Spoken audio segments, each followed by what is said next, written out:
Glass industry members in the Pacific Northwest got down to business this week.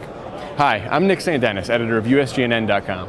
And I'm Ellen Rogers, editor of US Glass Magazine.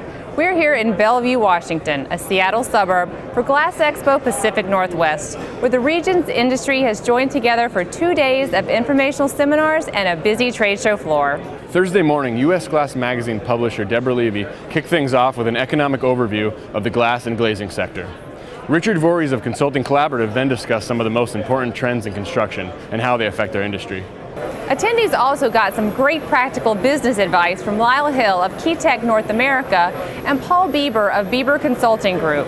Hill focused on essential business principles specific to the glass industry, and Bieber gave some helpful insight on cost-saving measures. You don't pick a company.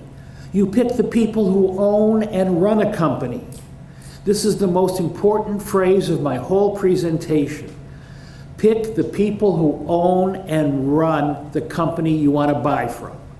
They do have to have the goods and be in the ballpark and price and service, but the real test is the emotional test. Who would you want to be a partner with? The customers who treated us with respect got fair pricing and earned all the favors. In the long run, they saved even more. I made sure to let our production and shipping managers know who the fair customers were. They knew when to throw an extra stop on an already overloaded delivery route. Later in the day, Brad Glosser of Wausau Window and Wall Systems talked about protective glazing.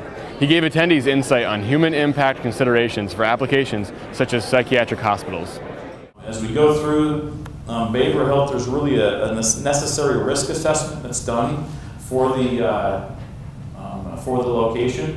It's really just taking care of the patient. The patient is number one. As you then evaluate the understanding of what that does for the windows, we're going to be looking at all sorts of things. Escape attempts, patient access unauthorized areas, attack to windows, components that are blunt, sharp objects. So understanding how your corners are fabricated, how your sash engages with your frame, understanding how it's to be tampered with or disabled from a hardware standpoint. The presentations wrapped up with Sika's Carl Tompkins discussing sealants and Creative WebWorks' Chuck Bankoff giving information on web marketing. Then it was on to the show floor, which was packed full of glass industry companies such as Glaston and Guardian showing off their latest products. We're here, we're an OEM manufacturer. We manufacture furnaces, and then we also have cutting, edging, milling, and drilling for any flat glass fabrication.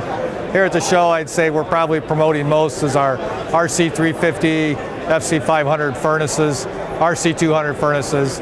When you purchase an FC500, we can give you perfectly flat, no roller wave.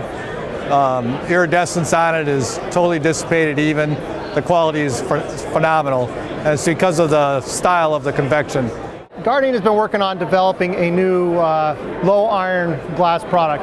We just got done producing our Ultra Clear, which is providing a very clear and a whitish edge, so you're having less color throughout the product. And it's something that we've been developing and just barely got off production lines. People talk low iron, but really when it comes down to it is seeing that edge and to see what the real clarity is on it. And when people are seeing it, they're very impressed with both the color on it. Area companies like Hartung took advantage of the regional aspect of the show. We're already getting a lot out of this show. The booth has only been open for about 45 minutes, and it has been busy the whole time that we've been here. The seminars so far this morning have been excellent, and so far just meeting and networking and getting education. Glass Expos in general, the Texpo as well as the Glass Expo Pacific Northwest, they're both in our backyards. It is absolutely the must-be at event for the year for these areas, and so far we're really enjoying it. The Washington Glass Association, or WGA, is a co-sponsor of Glass Expo Pacific Northwest. We caught up with Rick Wakefield, WGA's president, to hear some of his thoughts on how the show's going, as well as some industry trends. I have not been to one of these events either regionally, nationally, or at one of the local levels. So this is my first one, and I didn't know what to expect. I've been really in awe of the turnout for the event and the wide range of subject matter that was covered and the wide range of people displaying inside the show today. I think an event like this is important for everybody to get out and see what is new and exciting in the glass industry, and just to talk to everybody else that's into the industry and bounce ideas off them and see what they're doing and how they're tackling different issues that we all encounter every day when we're out there working into the industry. Well, the Washington Glass Association is a group of glazing and glazing contractors and suppliers, and we hold meetings every other month, 4 times a year, to discuss different topics that relate to the glazing industry. And it's just a great event so that everyone can get together again and learn what's new and fresh. That wraps up our event coverage. The show runs until 2 p.m. Pacific time today. So if you're in the area, come out and see us. Thanks for watching. I'm Nick St. Dennis. And I'm Ellen Rogers. See you next time.